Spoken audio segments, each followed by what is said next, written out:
Welcome back as we read along The Lion, the Witch, and the Wardrobe, Book 1 in the Chronicles of Narnia. We'll jump right in. Chapter 8. What Happened After Dinner. "And now," said Lucy, "do please tell us what's happened to Mr. Tumnus." "Oh, that's bad," said Mr. Beaver, shaking his head. "That's a very, very bad business. There's no doubt he was taken off by the police. I've got that from a bird who saw it done." "But where has he been taken to?" asked Lucy. "Well, they were heading northwards when they were last seen, and we all know what that means." "No, we don't," said Susan. But Mr. Beaver shook his head in a very gloomy fashion. "I'm afraid it means they were taking him to her house," said Mr. Beaver. "But what'll they do to him, Mr. Beaver?" gasped Lucy. "Well," said Mr. Beaver, "you can't exactly say for sure. But there's not many that's taken in there that ever comes out again. Statues, all full of statues, they say it is. In the courtyard and up the stairs in the hall, people she's turned." He paused and shuddered. "Turned into stone." "But Mr. Beaver," said Lucy, "can't we, we must do something to save him. It's too dreadful, and it's all on my account." "I don't doubt you'd save him if you could, dearie," said Mrs. Beaver, "but you've no chance of getting into that house again against her will and even coming out alive." Couldn't we have some stratagem?" said Peter. Couldn't we dress up as something, or pretend to be, peddlers or anything, or watch till she was gone out, or hang it all, there must be some way. This fawn saved my sister at his own risk, Mr. Beaver. We can't just leave him to have that done to him." "It's no good, son of Adam," said Mr. Beaver. "No good your trying of all people. But now Aslan is on the move." "Oh, yes, tell us about Aslan," said several voices all at once. For once again, that strange feeling, like the first signs of spring, like good news, had come over them. "Who is Aslan?" asked Susan. "Aslan," said Mr. Beaver. "Why, don't you know? He's the king. He's the lord of the whole wood, but not often here, you understand. Never in my time or in my father's time. But the word has reached that he has come back. He is in Narnia at this moment. He'll settle the White Queen all right. It is he, not you, that will save Mr. Tumnus." "So, she won't turn him into stone too?" said Edmund. "Lord love you, son of Adam, what a simple thing to say," answered Mr. Beaver with a great laugh. "Turn him into stone? If she can stand on her 2 feet and look him in the face, it'll be the most that she can do, more than I expect of her. No, he'll put all to rights, as it says in an old rhyme in these parts. Wrong will be right when Aslan comes in sight. At the sound of his roar, sorrows will be no more. When he bares his teeth, winter meets its death. And when he shakes his mane, we shall have spring again. You'll understand when you see him." "But shall we see him?" asked Susan. "Why, daughter of Eve, that's why I brought you here. I'm to lead you to where you shall meet him," said Mr. Beaver. Is he a man?" asked Lucy. "Aslan a man?" said Mr. Beaver sternly. "Certainly not. I tell you, he is the king of the wood and the son of the great emperor beyond the sea. Don't you know who is the king of beasts? Aslan is a lion, the great lion." "Oh," said Susan. I'd thought he was a man. Is he quite safe? I shall feel rather nervous about meeting a lion." "That you will, dearie, and no mistake," said Mrs. Beaver. "If there's anyone who can appear before Aslan without their knees knocking, they're either braver than most or else just silly." "Then he isn't safe?" said Lucy. "Safe?" said Mr. Beaver. "Don't you hear what Mrs. Beaver tells you? Who said anything about safe? Of course he isn't safe, but he's good. He's the king, I tell you." "I'm longing to see him," said Peter, "even if I do feel frightened when it comes to the point." "That's right, son of Adam," said Mr. Beaver, bringing his paw down on the table with a crash that made all the cups and saucers rattle. "And so you shall. Word has been sent that you are to meet him tomorrow if you can, at the stone table." "Where's that?" said Lucy. "I'll show you," said Mr. Beaver. "It's down the river, a good step from here. I'll take you to it." "But meanwhile, what about poor Mr. Tumnus?" said Lucy. The quickest way you can help him is by going to meet Aslan, said Mr. Beaver. Once he's with us, then we can begin doing things. Not that we don't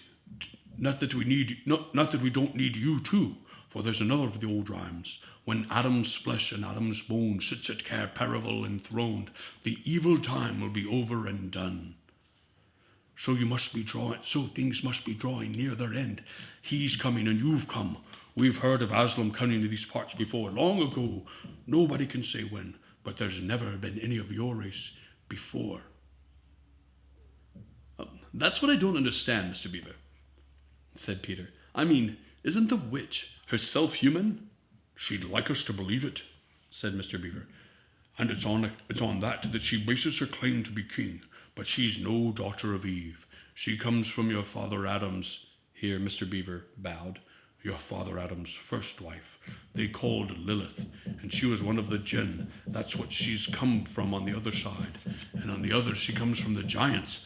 No, there's not a real drop of human blood in the witch. And that's why she's bad all through, Mr. Beaver, said Mrs. Beaver.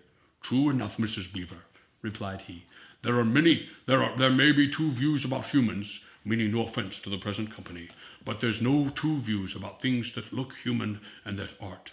I've known good dwarves, said Mrs. Beaver. So have I, now that you speak of it, said her husband. But precious few, and they were the ones least like men. But in general, take my advice. When you meet anything that's going to be human and isn't yet, or used to be human and isn't now, or ought to be human and isn't, you keep your eyes on it, and you feel for your hatchet. That's why the witch is always on the lookout for any humans in Narnia. She's been watching for you these many a year, and she'll know. And if she knew there were 4 of you, she'd be more dangerous still. What's that got to do with it? asked Peter. Because of another prophecy, said Mr. Beaver. Down at Cair Paravel, there's a castle on the sea coast down at the mouth of this river, which ought to be the capital of the whole country, if all was as it should be. Down at Cair Paravel there are 4 thrones, and it's a saying in Narnia, time out of mind, that when 2 sons of Adam and 2 daughters of Eve sit on the 4 thrones, then it will be the end not only of the White Witch's reign, but of her life. And that is why we had to be so cautious as we came along, for if she knew about you 4, your lives wouldn't be worth the shake of my whiskers. All the children had been attending so hard to Mr. Beaver was telling them that they had noticed nothing else for a long time. Then, during a moment of silence that followed his last remark, Lucy suddenly said, "I say, where's Edmund?" There was a dreadful pause, and then everyone began asking, "Who saw him last? How long has he been missing? Is he outside?" Then all rushed to the door and looked out. The snow was falling thickly and steadily. The green ice of the pool had vanished under a thick white blanket, and from where the little house stood in the center of the dam, you could hardly see either bank. Out they went, plunging well over their ankles into the soft new snow, and went around the house in every direction. "Edmund! Edmund!" they called till they were hoarse.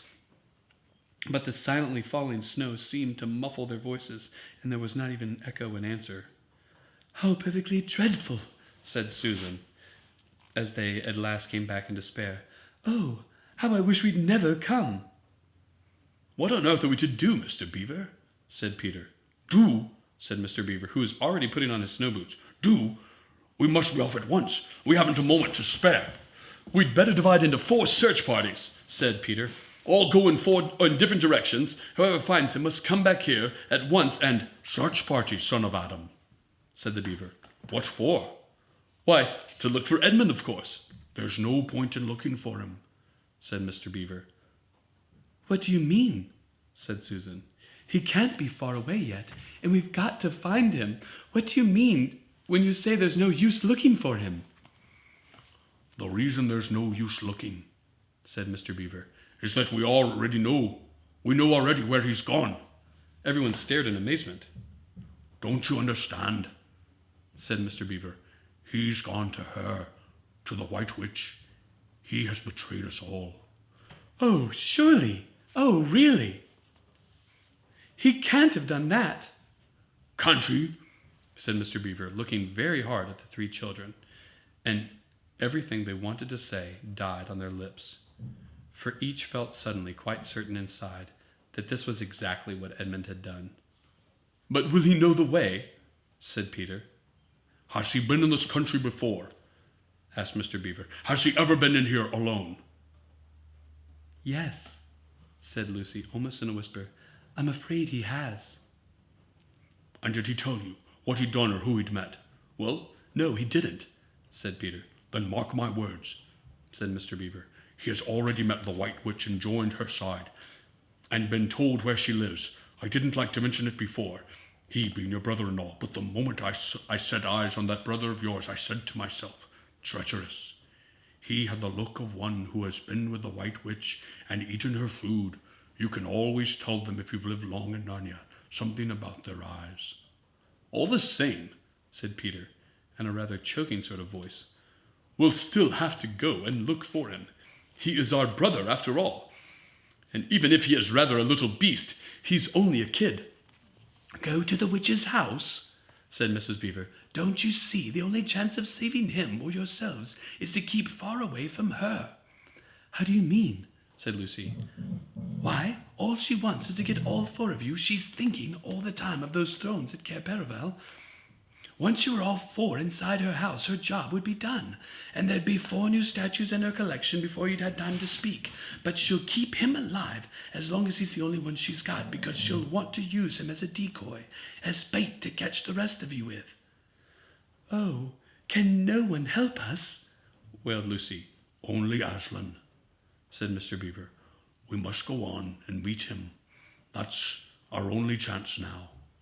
"It seems to me, my dears," said Mrs. Beaver, "that it is very important to know just when he slipped away.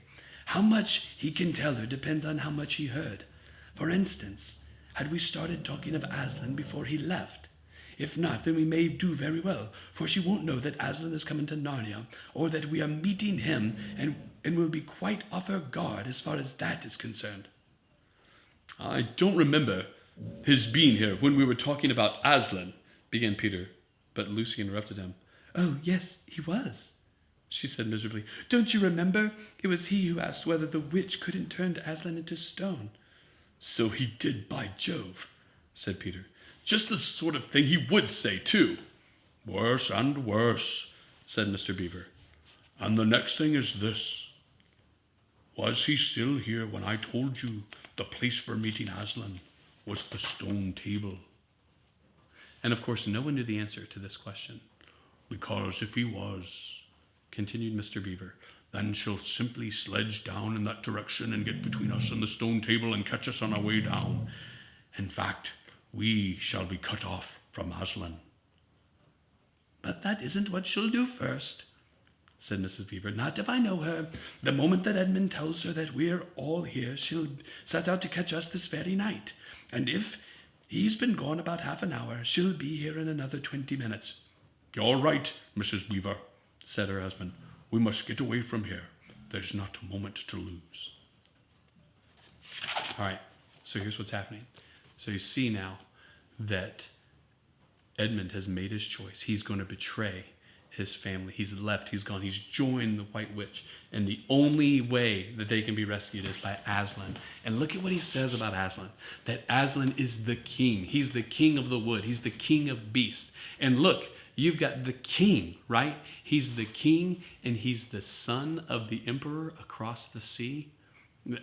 We know who we should be thinking of. We should be thinking of Jesus. Jesus as the Son of God who comes into our world. And so that's the picture. He's trying to lay this in our brains, that there's the son of the emperor across the sea who is the king, who's in charge, who evil can't even stand in his presence, right?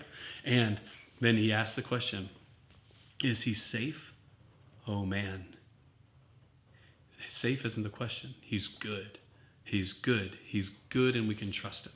It's good. All right, so there we go. That was chapter 8. And we'll start back tomorrow night, chapter 9.